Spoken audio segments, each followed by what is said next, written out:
नमस्कार, प्रखर राजपूत को देख रहे हैं। यहाँ पर आज तारीख 6 फरवरी साल 2026 और इजराइल, फिलिस्तीन, लेबनान, पाकिस्तान, भारत समेत पूरी दुनिया की खबरों के साथ एक बार फिर से आपके सामने हाजिर हुआ हूं। दोस्तों, इस वीडियो में आपको बताएंगे कि ईरान और अमेरिका के बीच मीटिंग तो होने वाली है, लेकिन इस मीटिंग के बीच में अमेरिका ने एक ऐसी खतरनाक साजिश रची है जिससे जंग के हालात फिर से पहले जैसे हो गए और एक बार फिर से दोनों देशों की सेनाएं आमने सामने आके खड़ी हो गई। और साथ इस वीडियो में दोस्तों हम आपको यह भी बताएंगे कि ईरान ने एक खतरनाक मिसाइल की टेस्टिंग की है, एक ऐसी मिसाइल जो ईरान ने इससे पहले ना कभी निकाली थी, एक ऐसी मिसाइल जिसे ईरान ने ना कभी किसी को दिखाई थी। और फाइनली इस मिसाइल की जब टेस्टिंग की तो अमेरिका इस कदर थर्रा गया है कि उसने अपने तमाम डिफेंस सिस्टम को मिडिल ईस्ट में डिप्लॉय करने का फैसला किया है। यानी उतने एडवांस डिफेंस सिस्टम तो इस समय इजराइल और अमेरिका में भी नहीं तैनात होंगे जितने खतरनाक एडवांस डिफेंस सिस्टम इस समय मिडिल ईस्ट में तैनात हो रहे हैं। और इसके पीछे क्या वजह है, इसके बारे में हम आपको डिटेल बताएंगे। और साथ ही दोस्तों इस वीडियो में आपको यह भी बताएंगे कि इजराइल लगातार फिलिस्तीनियों की जमीनों को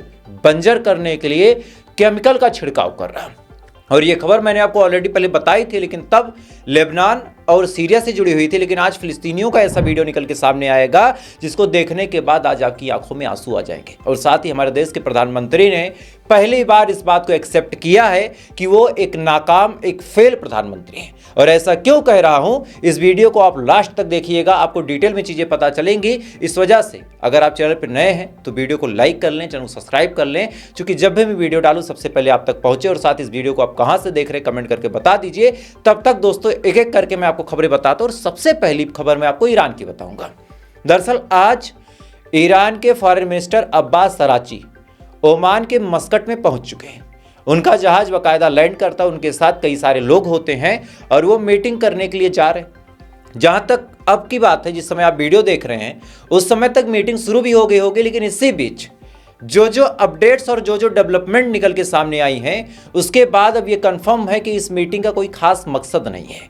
दरअसल डोनाल्ड ट्रंप ने आज एक बड़ा ऐलान किया। डोनाल्ड ट्रंप ने कहा कि अगर ये मीटिंग रद्द होती है तो हम ईरान के ऊपर हमला कर देंगे। यानी साफ तौर पे डोनाल्ड ट्रंप ने फिर से धमकी रूपी वेपन का इस्तेमाल करने की कोशिश की ताकि वो ईरान को डरा सके, ईरान के ऊपर प्रेशर बना सके और ईरान हर उस शर्त को मानने को मजबूर हो जाए जो शर्त डोनाल्ड ट्रंप ईरान के सामने रखना चाहता है। अब ये काम डोनाल्ड ट्रंप ने किया है। अब सुनिए, ईरान ने कल अपनी सबसे खतरनाक, यानी आज तक की जो बैलिस्टिक मिसाइलें ईरान के पास थी उनका बाप बनाया इस बार। पहले इनके पास अलग अलग थी मिसाइलें, वो भी बड़ी खतरनाक थी, लेकिन इस बार जो बैलिस्टिक मिसाइल बनाई है, इस मिसाइल के आगे सारी मिसाइलें एकदम पानी है।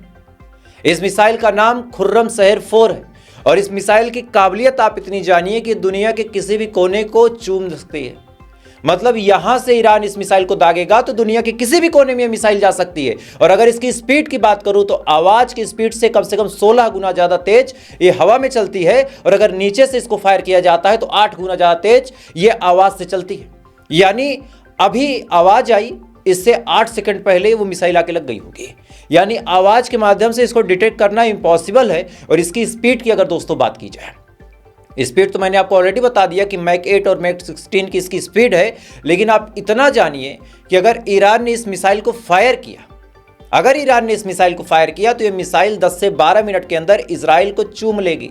अब चूमने का क्या मतलब है वो आप समझ सकते हैं कि अगर चूमेगी तो किस हिसाब से चूमेगी। खैर, इस मिसाइल को कैसे ईरान ने लॉन्च किया है, ईरान ने बाकायदा उसका वीडियो भी जारी किया। और मैं चाहूंगा कि एक बार उस वीडियो को आप देखें ताकि आप समझ सकें कि मिसाइल कितनी खतरनाक है। आप स्क्रीन पे वीडियो देखें पहले।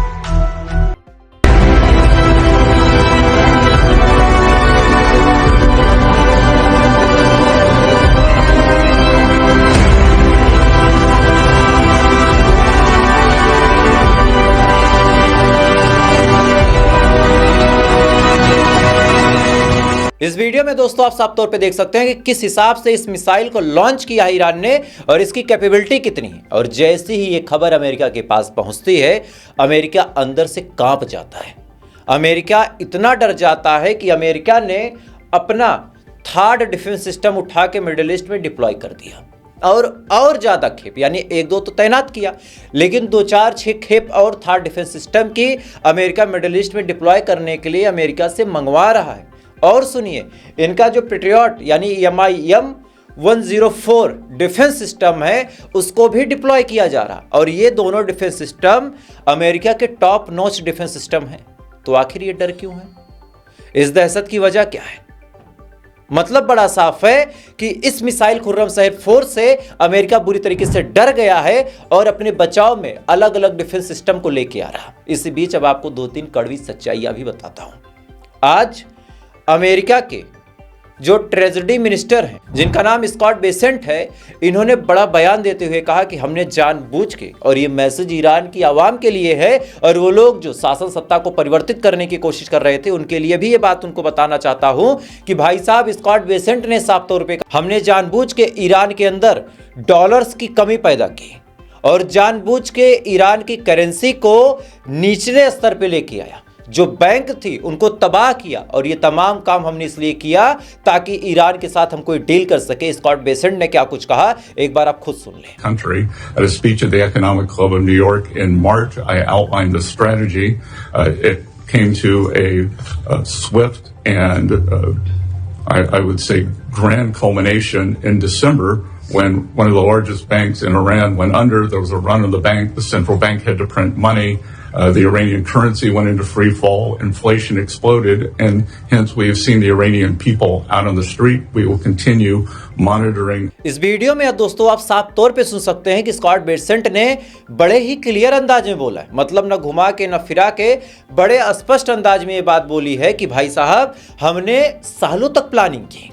हमने पहले ईरान की इकोनॉमी पे चोट पहुंचाया, ईरान के अंदर डॉलर की कमी पैदा की सेंसस लगा के, ईरान को बिजनेस नहीं करने दिया, ईरान के जितने पैसे थे बैंक के अंदर जमा उनको हमने खराब कर दिया, फ्रीज कर दिया ताकि ईरान टूट जाए। तो जो लोग ईरान की सरकार पे सवाल उठा रहे थे, जो लोग कह रहे थे कि ईरान की सरकार फेल कैसे है, अब उनसे एक सवाल पूछना चाहता हूं कि कोई आपके पीछे हाथ पैर धो के पड़ जाए, उसके बावजूद भी आप इतने सालों तक सर्वाइव कर रहे हैं। आपने अभी तक सुना कि ईरान में कोई भूखा मरा? ईरान में लाख पाबंदियां सही, ईरान में लाख गुर्बत गरीबी सही, आपने आज तक कोई न्यूज ऐसी सुनी कि ईरान में कोई भूखा मर गया, ईरान में कोई नंगा लेटा हुआ पड़ा हुआ गया, ईरान में कोई भिखारी मिल गया? और अगर नहीं मिला तो फिर इतने सेंसस का कितना तगड़ा सर्वाइवल किया है ईरान ने? आप भारत के ऊपर यह चीज अप्लाई करके सोचिए, या फिर आप पाकिस्तान से देख रहे तो पाकिस्तान के ऊपर अप्लाई करके ये चीज सोचिए कि इतने सेंसस लग जाए, भारत के पास अपना सबसे ज्यादा डॉलर का रिजर्व है, उस रिजर्व को खत्म कर दिया जाए। भारत का एक डॉलर होगा वो भारतीय रुपए में अगर 16 लाख 17 लाख रुपए हो जाए तो भारत की आवाम कहां रह जाएगी? उसके बाद भी अगर हमारी सरकार हमको ऐसे मैनेज करे कि कोई भूखा ना मरे, तो आप सोच के देखिए वो सरकार कितनी अच्छी होगी। तो सेम चीज तो ईरान के पास है। ईरान में $1 के मुकाबले जो ईरानी करेंसी है वो कितनी है? 16 लाख। इसके बावजूद भी जो ईरान की सरकार है अपनी आवाम को भूखे नहीं मरने दे रही। उसके बाद ये हरामी बगावत करते हैं। ये जो जनता सड़कों पे उतर के पुतले फूंक रही थी, ये समझ नहीं पाई कि ईरान की सरकार ने कितना अच्छा काम किया था, लेकिन ये भड़कावे में आ गए। समझिएगा बात को कि किस हिसाब से अमेरिका ने बर्बाद करने की कितनी ज्यादा कोशिश की, उसके बावजूद भी ईरान आज सर्वाइव कर रहा। खैर दोस्तों, इधर ये तमाम चीज चल रही, लेकिन अब बड़ी अपडेट दोस्तों निकल के सामने आई है कि अमेरिका ने इमरजेंसी ऑर्डर दिया है अपने अमेरिकी नागरिकों को कि अगर कोई ईरान के अंदर है तो वहां से फौरन निकल जाए। The US Embassy for Iran has issued a renewed and unusually stark travel warning, urging all American citizens to leave Iran immediately. साथ ही चाइना ने भी कहा कि अगर कोई ईरान के अंदर है तो 24 घंटे के अंदर वो निकल जाए, किसी भी सरकारी मदद का इंतजार ना करे, जितना जल्दी हो सके अपने साधन से, अपने मदद से फौरन ईरान छोड़ के भागे।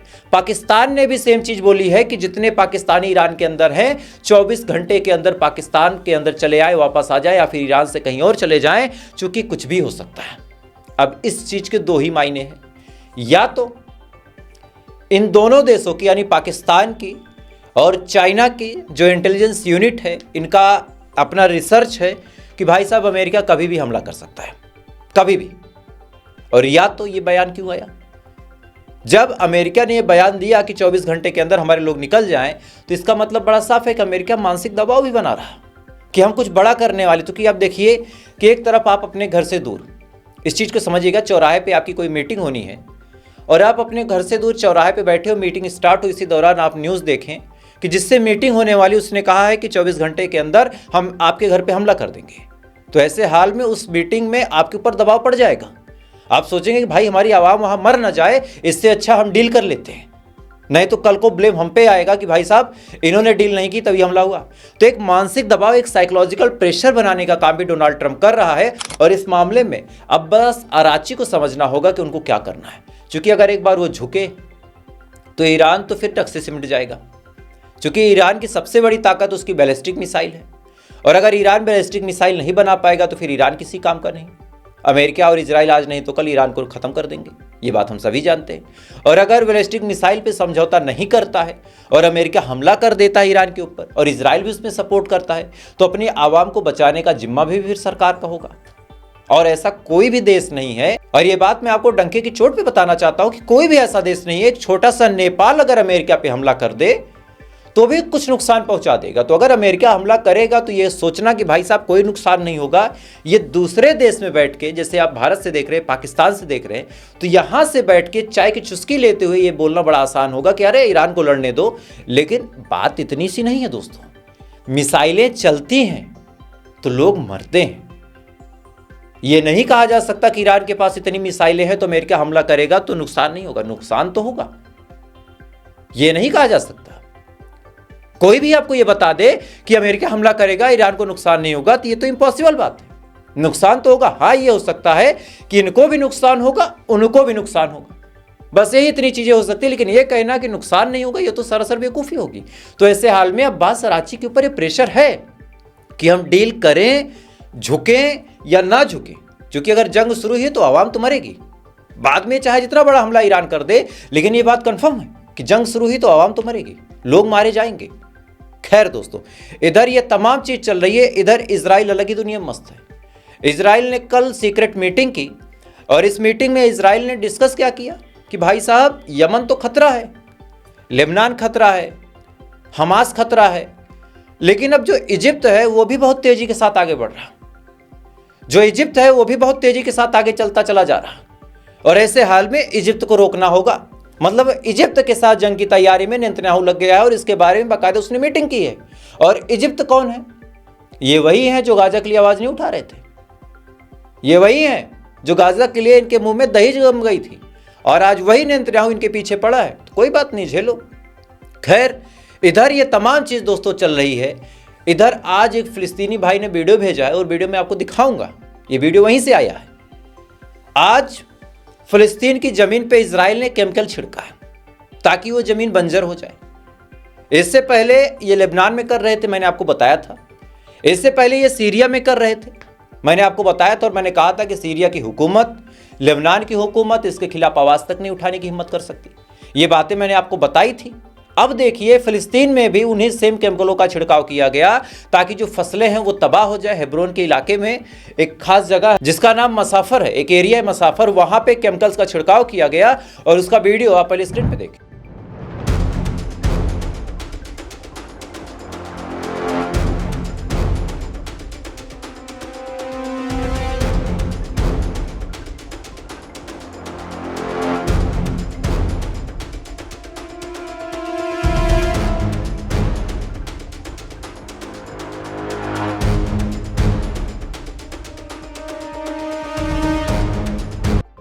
इस केमिकल का रिजल्ट ये होगा कि वहां की जो जमीन है वो बंजर हो जाएगी और कई सौ सालों तक वहां कुछ भी पैदा नहीं होगा, क्योंकि इजराइल का प्लान ही यही है कि गाजा की जमीन बंजर हो जाए, फिलिस्तीन की जमीन बंजर हो जाए तो वहां पे हम घर बना लें, क्योंकि बंजर जमीन पे तो मकान और पक्के बनते हैं।